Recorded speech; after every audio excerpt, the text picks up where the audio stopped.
사랑하는 아버지, 당신이 우리를 지으시고 기르시며 지금 이 순간까지 이끌어 오셨습니다.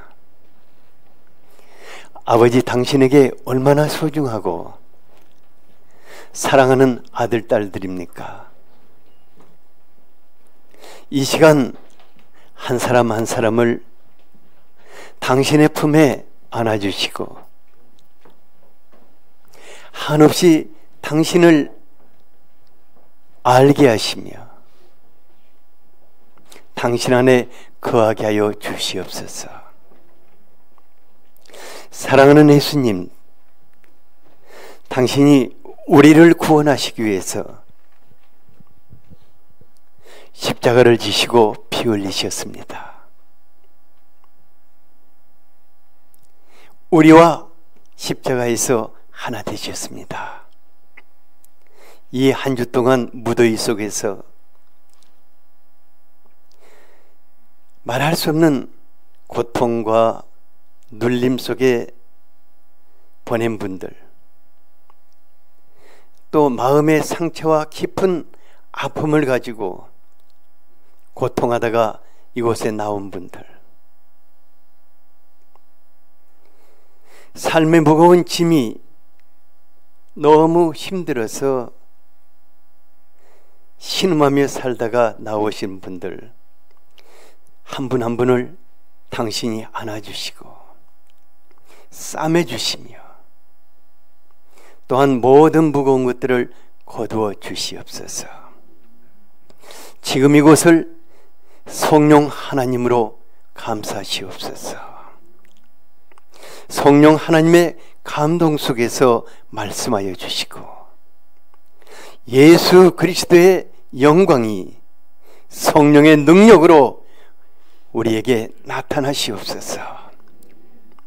우리 안에 치유와 회복의 역사를 이루시며 하나님의 사람들로의 변화가 되게 하시고 또 한 주간을 넉넉하게 살 수 있는 힘과 희망을 더하여 주시기를 원합니다.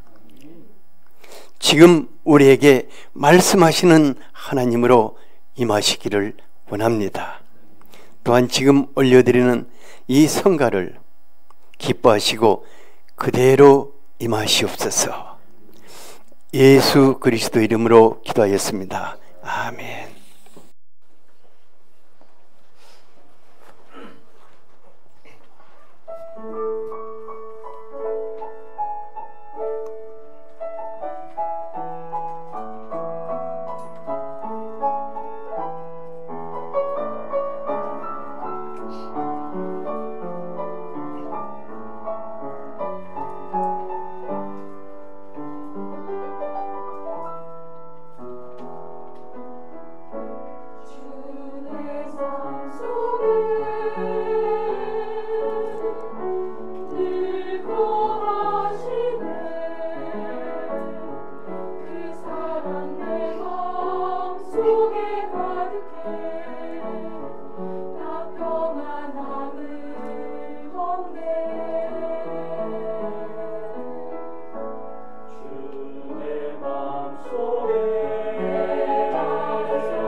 아멘. 오늘의 말씀입니다. 누가복음 11장 37절에서 44절입니다. 다 함께 읽겠습니다. 예수께서 말씀하실 때에 한 바리새인이 자기와 함께 점심 잡수시기를 청함으로 들어가 앉으셨더니 잡수시기 전에 손 씻지 아니하심을 그 바리새인이 보고 이상히 여기는지라.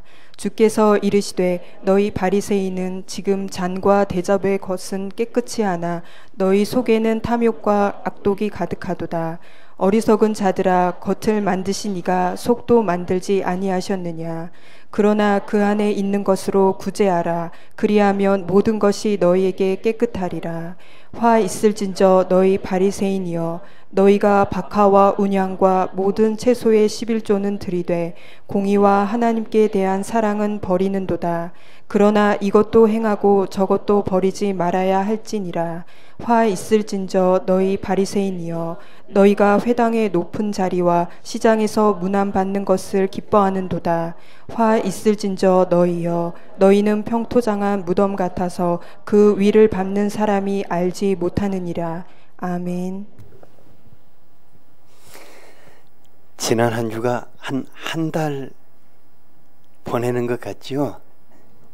그래도 여러분들 정말 대단해요. 왜냐하면 아무도 안 쓰러지고 다 얼굴 보게 됐잖아요. 옆 사람에게 정말 더웠죠? 그래도 대단합니다. 여러분들 얼굴 보니까 너무 좋습니다. 여러분들 호주머니에 있는 그 스마트폰이 발명된 이후에 최고의 히트 상품이 셀카봉이라고 그래요. 그래서 사람들이 이제 제가 법문에 자주 가는데 이제 저녁 늦게도 막 사람들이 자기 모습들 또 쫙 지어서 이렇게 자기 모습들을 찍으면서 자기만의 그 멋진 이미지들을 만들어가는 것을 보니까 참 보기 좋더라고요. 우리는 나이 들어가지고 그렇게 못하겠는데 셀카봉은 사기는 했어요. 나 지금 사용은 못 해봤어요. 이제 그러면서 이제 때때로 무슨 생각이 드냐면은 마인드 셀카는 없을까? 그래서 우리 속 사람들을 스스로 찍어가면서 정말 나만의 멋진 사람으로 이렇게 빚어갈 수 있다면은 좋겠다 하는 생각이 드는데, 왜냐하면 어떤 사람이 되느냐에 따라서 변하는 만큼 인생이 달라지기 때문입니다. 그래서 오늘은 예수님과 함께 우리의 속 사람을 더욱 새롭게 빚어나가 보고자 합니다. 예수님께서 어느 날 한 바리새인 집에 점심 식사를 초대받아서 가셨어요. 그런데 그 집에 초대받은 모든 사람들이 손을 깨끗이 씻고 이렇게 음식을 먹는데 예수님이 그냥 씻지 않는 손으로 태연하게 음식을 먹는 거예요. 그러니까 이를 지켜본 바리새인이 이상하게 여겼다고 하였어요. 이것은 그 상식 밖의 행동을 서슴지 않는 예수님을 아주 놀랍고 충격적인 눈으로 바라보았다는 것입니다. 바리새인들은 그 시대를 대표하는 경건주의자들로서 율법 사이에서 그 이어져 내려오는 장로들의 전통을 아주 신앙의 목숨같이 지키며 사는 사람들이었어요. 마가복음 7장 4, 5절에 보니까 바리새인들은 모든 유대인들은 장로들의 전통을 지켜 손을 잘 씻지 않고는 음식을 먹지 아니하며 시장에서 돌아와서도 물을 뿌리지 않고는 먹지 아니하고 그 외에도 장과 주발과 녹그릇을 부지런히 쓰셨다고 해요. 그러니까 환경이 열악한 중동 지방에서 전염병이나 식중독이 얼마나 그냥 발생하니까 그것에 걸리지 않기 위해서 외출하고 집에 돌아오면 반드시 손 씻고 밥 먹고 또 음식 담는 그릇도 깨끗이 씻도록 한, 이것은 참 좋은 전통 문화다 하는 생각이 듭니다. 그런데 문제는 이것이 종교적인 전통으로 옮겨온 거예요. 그래가지고 경건한 사람과 불경건한 사람을 구분하는 잣대가 되었어요. 그러니까 부지런히 손을 씻는 사람은 몸과 마음이 깨끗한 경건한 사람으로 인정을 받았고, 손을 잘 안 씻는 사람은 모든 것에 불결한 사람으로 찍히는, 그렇게 누가 이제 손 안 씻고, 우리 효영이가 오늘 손 안 씻고 밥 먹은 것이 걸렸다면 평생 이건 찍히는 거예요. 불결하다고. 예. 그러니까 부모들이 식사 시간만 되면 애들에게 얼마나 손 씻으라고 닥달했을까 싶어요. 그 외에도 유대의 경건주의자들은 율법을 조금 더 잘 지켜보기 위해서 수많은 신앙적인 전통들을 만들고, 또 후대들은 이것을 묶어서 탈무드를 또 만들었어요. 그러니까 기가 막힌 것은 유대의 장로들은 탈무드는 아주 열심히 지키는데 하나님의 말씀을 안 지키는 사람들도 참 많았다고 합니다. 그러니까 신앙생활을 조금 더 잘해보기 위해서 만든 전통을 잘 지켜나가는 것은 자신의 영적 관리를 위해서 소중한 것들입니다. 하지만 하나님께 더 가까이 나아가고 사람을 살리고 또 사람을 이렇게 돌봐야 할 그런 전통들이 신앙의 어떤 기준이 되어가지고 또 강요되고, 또 이것이 판단과 정죄를 하게 된다면 아주 심각한 문제를 일으키게 된다는 것입니다. 그러니까 잘 해보고자 만든 그 전통들이 사람을 비판하고 정죄하는 칼날이 되어서 사람들을 수없이 죽이게 되는 것입니다. 이제 한국 교회는 건강한 삶을 지켜주기 위해서 술, 담배를 멀리하는 전통이 있습니다. 또 제가 젊었을 때는 안식일을 잘 지키게 하기 위해서 돈 쓰는 것을 금했어요. 그러니까 배가 고파도 식당을 갈 수가 없는 거예요. 그때는 이 승용차가 없어가지고 전부 멀리서 버스 타고 이제 교회를 가는데, 그날은 또 돈 주고 버스를 타면 안 되니까 교회에서 집에까지 몇 시간을 걸어가는 거, 이게 이제 그러니까 가면서 막 속은 부글부글 끓는데 어쩔 수 없죠. 이게 유전이라. 시험 기간에도 이제 새벽기도 빠지면 안 되니까 한 3시까지 공부하고 4시에 눈 비비고 일어나서 또 기도해야 하고, 또 그때는 검소하게 산다고 아무리 더워도 선풍기도 안 샀어요. 또 옷도 아주 검소하게 입는 것이 신앙의 전통이었어요. 그러니까 이 같은 전통들이 시대의 흐름에 물들지 않고 자기를 관리할 수 있는 좋은 것들이었어요.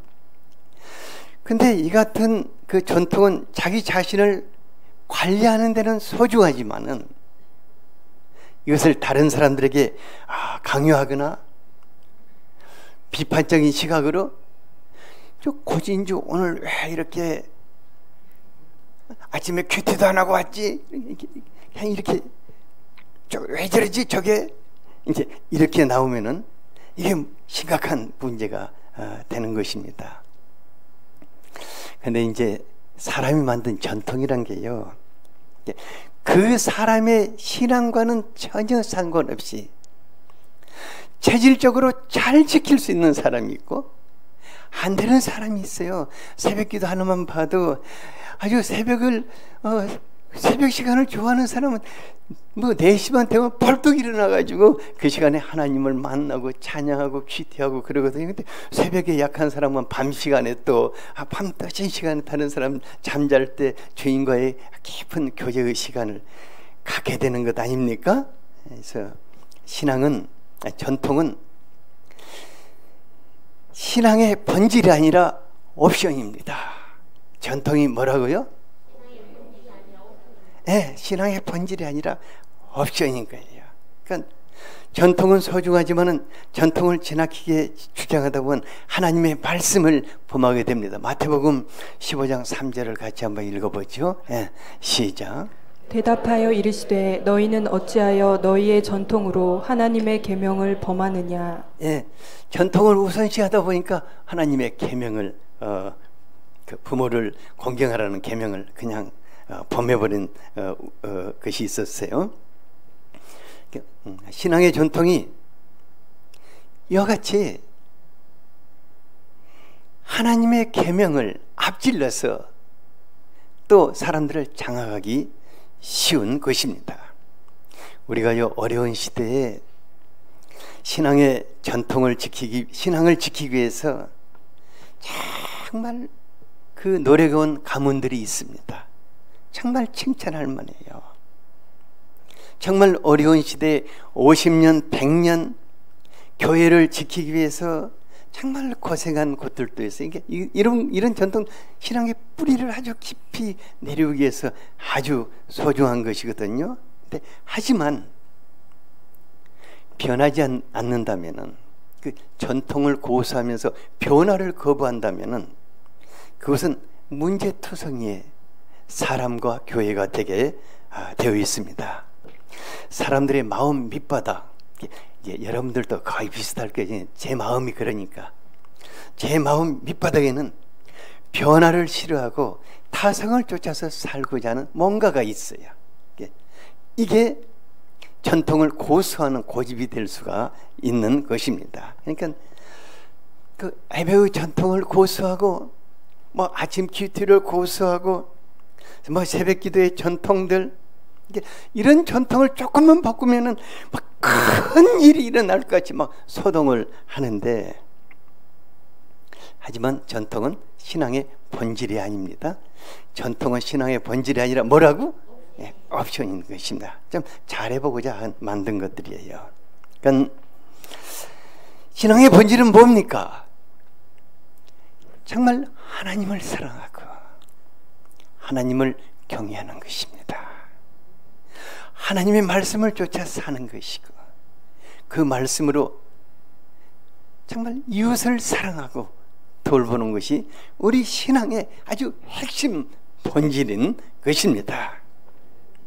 그래서 모든 신앙의 전통은 매일매일 예수 그리스도의 십자가의 사랑을 통해서 새롭게 재조명되고 재변화되어야 할 것입니다. 성령 하나님은 교회를 지속적으로 새롭게 하시기를 원하십니다. 성령님은 지속적인 새로운 변화를 통해서 교회 안에 재창조의 역사를 이루어 가시는 것입니다. 그래서 교회는 성령께서 지금 우리 시대에 무엇을 원하시는가, 교회가 어떻게 우리 시대를 담기를 원하시는가 아주 민감하게 살피면서 변화를 시도해 나가야 할 것입니다. 그렇지 않으면 사람도 꼴통이 되고 교회도 꼴통이 되어서 하나님과 사람들에게 버림을 받게 될 것입니다. 그러면 예수님께서 우리가 어떤 점에서 힘을 써야 한다고 말씀하십니까? 속 사람을 깨끗이 하라고 하였습니다. 39절을 같이 한번 읽어보죠. 시작. 주께서 이르시되 너희 바리새인은 지금 잔과 대접의 겉은 깨끗이 하나 너희 속에는 탐욕과 악독이 가득하도다. 바리새인들이요, 그 식탁에 내어놓는 잔과, 그때는 좀 부유층이 많이 있었는데 종교 지도자들 중에서는 은그릇과 금그릇을 많이 썼는데 막 깨끗하게 닦아놓으면 반짝반짝 빛났을 것 같아요.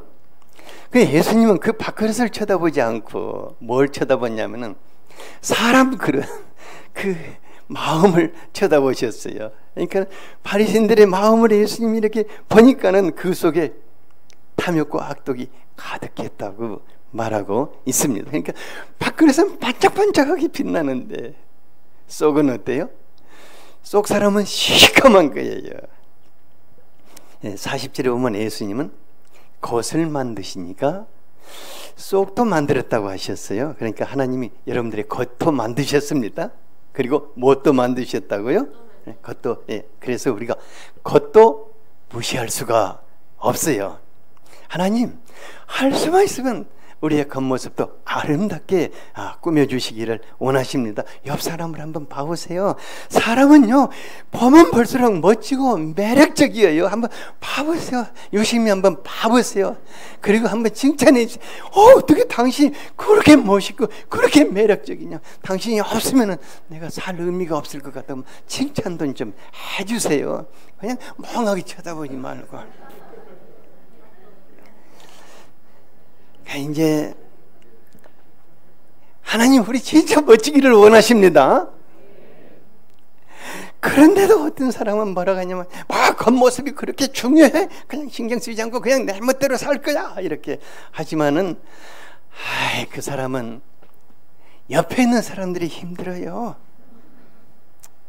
그러니까 거부감이 느껴지거든요. 할 수만 있으면은 하나님의 사람들은 다른 사람들에게 거부감 느껴지지 않고 가까이 다가가고 싶은 사람이 될 수 있기를 바랍니다.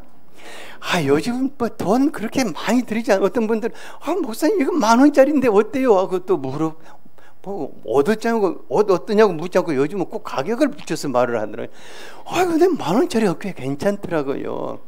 진짜 괜찮아요. 그러니까 그거 입고 그냥 아름답고 품위 있게 좀 나타나면 좋을 것 같아요. 그리고 이제 사는 것도 조금 좀 하면 집에 가서 보면 그냥 평수 넓히란 말 안 할 테니까 있는 집이라도 좀 깨끗이 좀 정리하고, 이게 사람 사는 집이야 아니면 이게 강아지 집이야 이렇게 하지 않고 좀 환경도 좀 깨끗게 하면 좋겠습니다. 근데 이것은요, 이게 중요한 것은 아닙니다.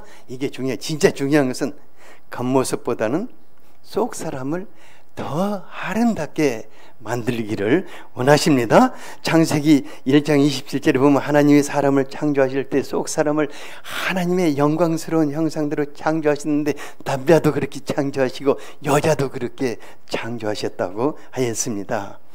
하나님의 영광스러운 형상을 소유한 존재, 이것이 사람의 존재감입니다. 자존감인 거예요. 요즘 사람들이 무시당하고 외면당할 때 자존감에 크게 상처를 입고 그러는데, 그래서 사람들이 무시당하지 않고 외면당하지 않게 해서 부지런히 스펙도 쌓고 몸값도 끌어올리고 그래요. 이거 다 필요해요. 그런데 그렇다고 해서 자신의 자존감을 지킬 수 있는 것이 아닙니다. 우리 안에 잃어버린 하나님의 형상을 회복시켜 나가야 할 것입니다. 무엇을 회복시켜 나가야 한다고요? 어디 안에? 내 안에 잃어버린 하나님의 형상을 회복시켜, 그래서 속 사람이 존귀하고 영광스러운 하나님의 형상으로 회복시켜 나가는 것은 신앙인들의 세계에서뿐만 아니라 불신앙인들의 세계에서도 너무나 소중한 것입니다. 그러니까 우리 안에 하나님의 형상을 회복시켜 나갈 때는 직장에서도 소중하고 가정에서도 소중하고 교회에서도 소중한 것입니다. 우리 시대 보세요. 돈 많은 재벌이나 높은 지위에 오른 능력가라 할지라도 속 사람이 깨끗지 않으면은 여론에 몰매를 받아가지고 그냥 외면당하고 대출당하지 그러지 않아요. 그래요. 주님의 교회를 섬기는 저 같은 목회자나 또 중직자들은 속 사람을 가꾸고 세워나가는 것이 무엇보다도 소중할 것입니다. 43절을 같이 한번 읽어봅시다. 시작. 화 있을진저 너희 바리새인이여, 너희가 회당의 높은 자리와 시장에서 문안받는 것을 기뻐하는도다. 우리 교회는 별로 높은 자리가 없어요. 근데 그래도 높은 자리에 앉고 목에 힘주고 사람들에게 인사받기를 원한다면은 그 사람은 진짜 화가 있는 사람입니다. 화가 있다는 것은 하나님과 사람들에게 외면당하고 버림당하고 마침내 망하게 된다는 것입니다. 여러분들 이런 화당하지 말기를 바랍니다. 교회의 주요한 직분을 가질수록 속 사람이 겸손하고 아름답고 예수님을 닮아가야 할 것입니다. 사람들이 그를 볼 때 예수님을 느낄 수 있어야 할 것입니다.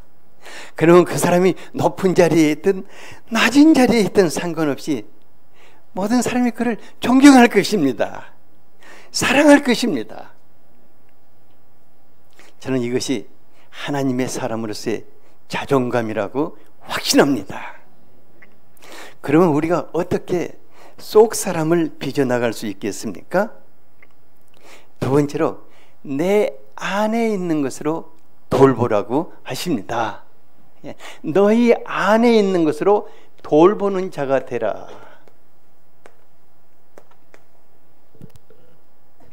41절을 같이 한번 읽어보죠. 시작. 그러나 그 안에 있는 것으로 구제하라. 그리하면 모든 것이 너희에게 깨끗하리라. 그 안에 있는 것, 이것은 하나님이 각 사람들에게 주신 것을 의미할 것입니다. 하나님께서 주신 것들, 그러니까 하나님께서 여러분들에게 주신 것들로 구제하라. 그런데 이것은 다른 사람들을 돌보라는 것입니다. 그때 우리의 겉사람도 깨끗해지고 속사람도 깨끗해지리라고 하였습니다. 그러니까 이 말씀이 우리의 삶을 존귀하고 영광스럽게 바꿔놓는 비밀이 담겨져 있습니다. 이제 어떤 분은 그래요. 자기는 다른 사람을 돌볼 만큼 가진 것이 없다고. 저도 그래요. 생각해 보면은 제가 별로 가진 것이 없어요. 근데 예수님은 너희 안에 있는 것, 없는 것 말고 안에 있는 것으로 구제하라고 하였습니다. 그러니까 지금 그럼 내 안에 있는 것이 뭘까? 주님이 여러분들 안에 주신 것이 뭘까? 한번 곰곰이 한번 생각해 보세요. 여러분들 안에 뭐가 있을까? 여러분들 안에 뭐 크게 뛰어나지는 않지만 뭐가 있죠? 임 집사님 뭐가 있어요? 예, 말할 수 있죠. 예, 대단한 것 가지고 있죠. 또 뭐가 있죠? 예, 뭐가 있어요? 예, 사랑이 있고, 예, 이건 대단한 것이죠. 또 뭐가 있어요? 예? 배려하는 것도 있고, 예, 또 뭐가 있어요? 뭐 쓰려면 항상 들어가. 뭐 여러분들에게 시간도 있고, 또 뭐가 있죠? 기도할 수도 있고, 또 뭐가 있죠? 말씀도 있고, 또 뭐가 있죠? 지식도 있고, 재능도 있고. 요즘 재능 기부 많이 하잖아요. 또 뭐 그래요. 하여간 뭐 이런 것들이 우리에게 많이 찾아보면 많이 있어요. 요즘은 뭐 시간 내서 뭐 다른 사람 이렇게 돌봐주기도 하고, 뭐 여러분들이 말씀 모른다 하는데요, 진짜 많이 알아요. 왜냐하면 하나도 모르는 사람들에 비해서는 여러분들 백과사전이에요. 진짜 많이 알아요. 나는 내가 지혜 없는데 어떤 사람이 나한테 와서 뭘 물어보면 가만히 생각해보면 저기가 상당히 지혜가 있더라고요. 그래서 우리 이현옥 집사님은 뱀이 지나고 막사님 하고 불러요. 뱀 잡는 뭐 좀 그래요. 그런데 뱀이 저 구멍 속으로 쏙 들어가는데 어떻게 나오게 해요? 그 제가 저 뭐죠? F킬러로 쫙 뿌렸더니 그 녀석이 못 건드고 나오더라고요. 하여간 뭐 이제 그런가 하면 하나님이 주신 은사들도 있고, 이게 별로 다른 사람들에 비해서 크지 않을 뿐이지 다 있거든요. 그러니까 이것을 가지고 다른 사람을 도와주라. 그런데 이제 제가 하다 보니까 그 모든 것보다도 내 안에 아주 큰 재산이 있더라고요. 그게 뭐냐면 제 마음이에요. 제 하트. 그리고 그 안에 같이 계시는 성령 하나님이셔요. 그래서 고린도후서 4장 7절에 보니까 이 보배를 질그릇에 가졌으니 이는 능력이 심히 크신 이가 하나님에게 있고 우리에게 있지 아니함을 알리하시라고 했는데, 제가 다른 분들에 비해서 뭐 지혜나 능력이나 뭐 은사나 그런 게 많은 것은 아니에요. 그런데 그 조그만 것을 가지고 마음을 쏟아보니까, 제가 말씀도 짧은데 그 짧은 말씀으로 마음을 쏟아 섬겨보고자 하니까 신기할 정도로 많은 사람들을 돌볼 수 있게 되는 거예요. 뭘 쏟아보니까? 예, 나에게 있는 시간을 가지고 마음을 쏟아보니까 다른 사람들을 많이 도와줄 수 있고, 그게 굉장히 내가 기도할 수 있기 때문에 마음을 써서 누구를 이렇게 기도하다 보니까 그 사람한테 놀라운 일이 일어나기도 하고, 그러더라고요. 그러면서 이제 삶의 비밀을 한 가지 깨닫게 됐어요. 뭐냐면은, 제가 마음을 쏟을 때 놀라운 것을 하나 발견했는데, 뭐냐면은 내 마음속에 같이 계신 성령 하나님이 바로 그때 그 자리에 같이 나타나셔서 막 풍성하고 놀라운 능력으로 그 사람을 돌보시는 거예요.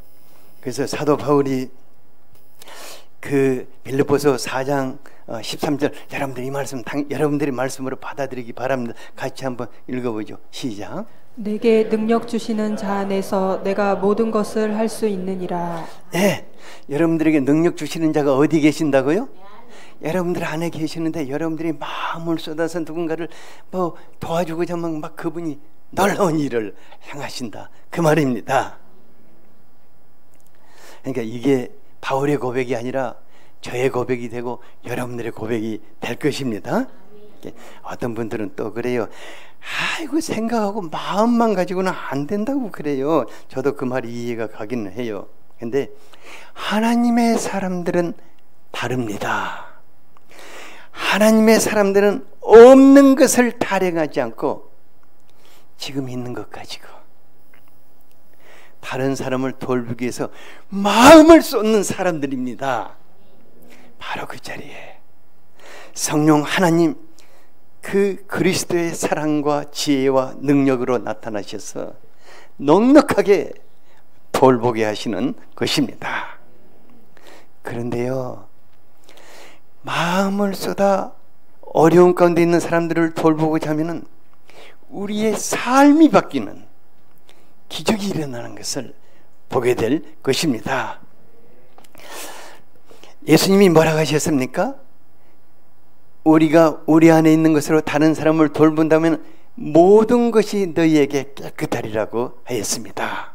그러니까 나를 위해서, 그러니까 내 자신을 위해서 욕심을 부리고 마음을 쏟을 때는 모든 것이 추해지고 더러워지는데, 신기할 정도로 다른 사람을 돌보기 위해서 내게 있는 것으로 내 마음을 쏟아 돌보면은 놀라워요. 내가 깨끗해지고 다른 사람들이 나를 깨끗한 사람으로 인정하고 신뢰하기 시작하는 거예요. 저 사람은 진짜 깨끗한 사람이다. 저 사람은 진짜 정직하고 진짜 믿을 만한 사람이라고 이렇게 인정을 받게 되는 거예요.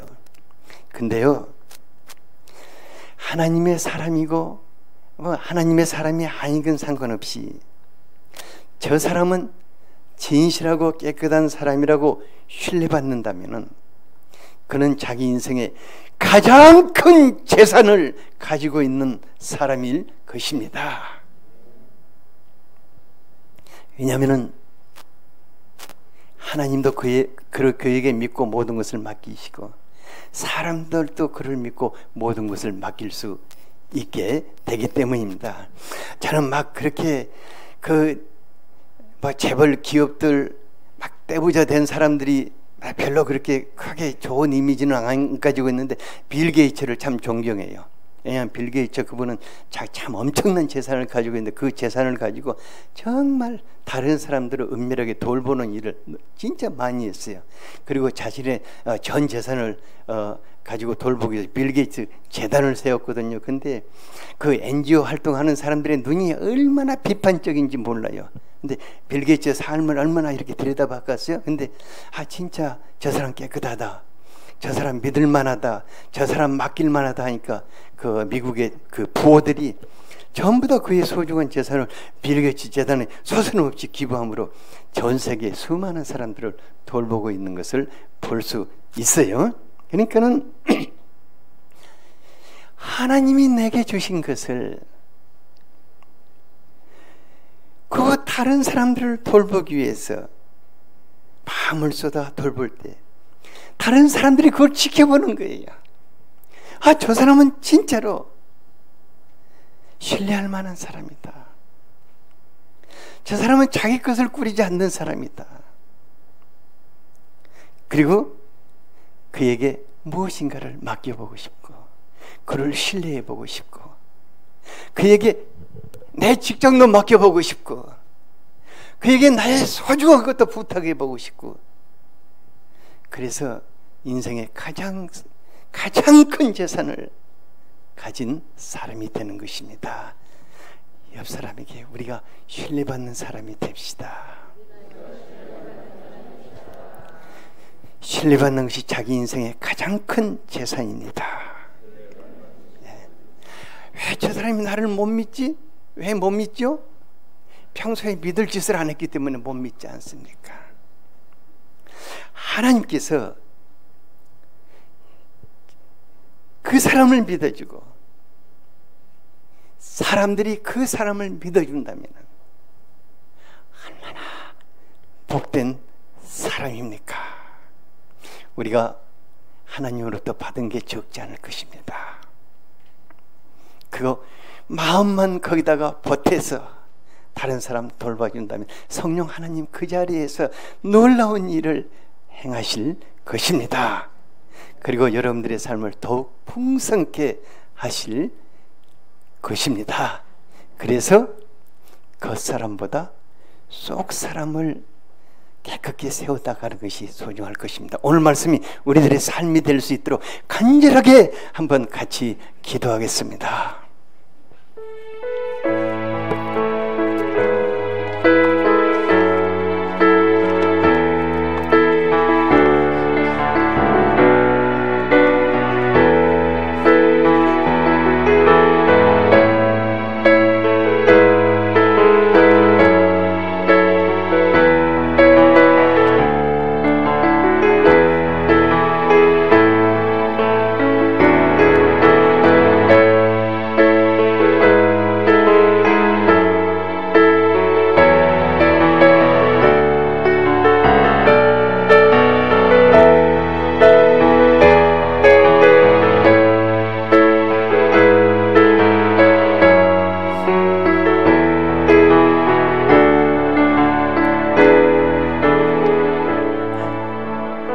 예수 그리스도 이름으로 기도하였습니다. 아멘.